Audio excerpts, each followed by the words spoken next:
All right, so I'm just going to dive right into the challenge here. We've got from Scott is to take a handle from the Shopsmith that looks like this and remove the plastic, which I've already done with after freezing it and smashing it with a hammer. So I've just got the rod here, and the challenge, of course, is to, like I said, redo the handle in some unique way. So I've been sketching out a couple ideas. I haven't really found one yet that I am entirely happy with, but the shape I'm thinking of is going to be pretty much like the starting off with a cylinder. Um, I can't do anything really fancy that isn't symmetrical because I'm never quite sure where with the twisting this is going to go on to the handle hub, and so I don't want to design something that I have to have it facing a specific direction. I also want to make sure that I have a significant amount of the metal rod inside the wood because I don't want the leverage to snap it. So I want to keep the as much of the metal inside as possible. So I'm thinking probably, even though the plastic handle only goes to about here, which is about 2.5, maybe 3 inches, I'm looking at actually having it start up here. And similarly, I don't want to go too thin on any one point, so I want to keep it at least like this, 1/8 of an inch worth of material, so that again there's less risk of it actually snapping on me.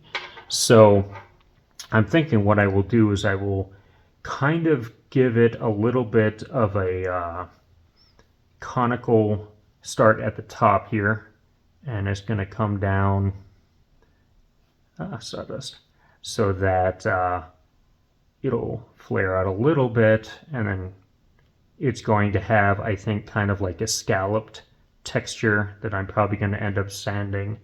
I plan on basically coming up with one side of the design and cutting it on the bandsaw, and then putting it back together, flipping around, cutting it, doing that enough so I get somewhat of a three-dimensional object that I like. And then, of course, there's going to be hand sanding, and I'll probably do some scraping and filing and whatnot.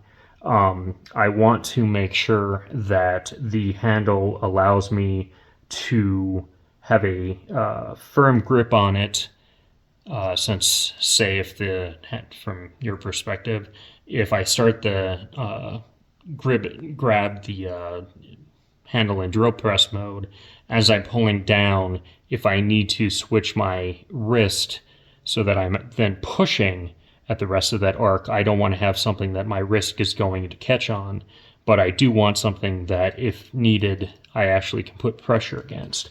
So what it will probably be is, instead of a flat cylinder, it's probably going to have some sort of maybe texture that, or some, I wouldn't say nubs, but basically it's not going to be a straight shot from the beginning of the lever, let's say, that's here, towards the bottom.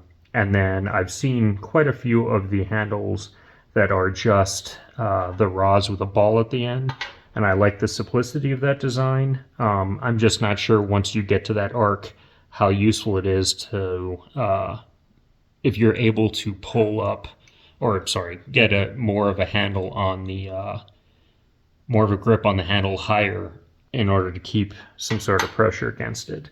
So what I am looking at doing is sort of borrowing from that, and it's going to, I think, end up having, instead of a full circle or anything like that, it's going to have a flare to it. Again, it'll probably end up having the texture stop at some point, probably the same distance between here and here, just to make it look good and be symmetrical. And then, since I'm used to dropping various tools and whatever on my concrete floor, I think I've dropped this pen probably 5-6 times, and every time I do that, it lands on its nib and I have to replace it. Usually just the nib, but sometimes I end up having to replace the whole pen. So I do have some furniture tacks that I may end up putting on the, or tacking on the bottom of this to kind of, hopefully if it does fall, it'll either fall on the portion of this, or the portion of the rod, which in this case is just going to be the screw portion of it. It'll either fall on this, or it'll land on that furniture tack, furniture tack, and lessen the impact of that. So I've got 2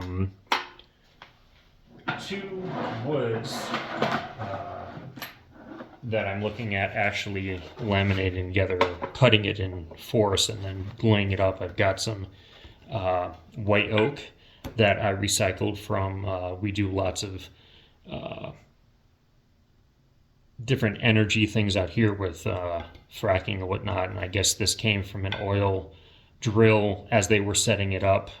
They using the Ocus forms, and they recycle this. And then I have some Mbara, which is really nicely textured, but I would have to make sure that the grain runs the length of the handle, otherwise it might snap if I were to make it something like that.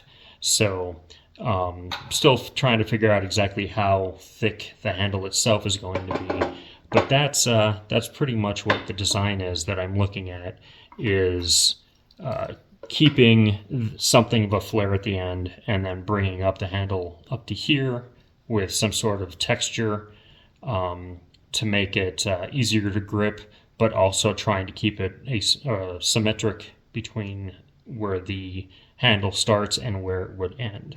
So that's my plan. I don't know how it's going to actually end up going.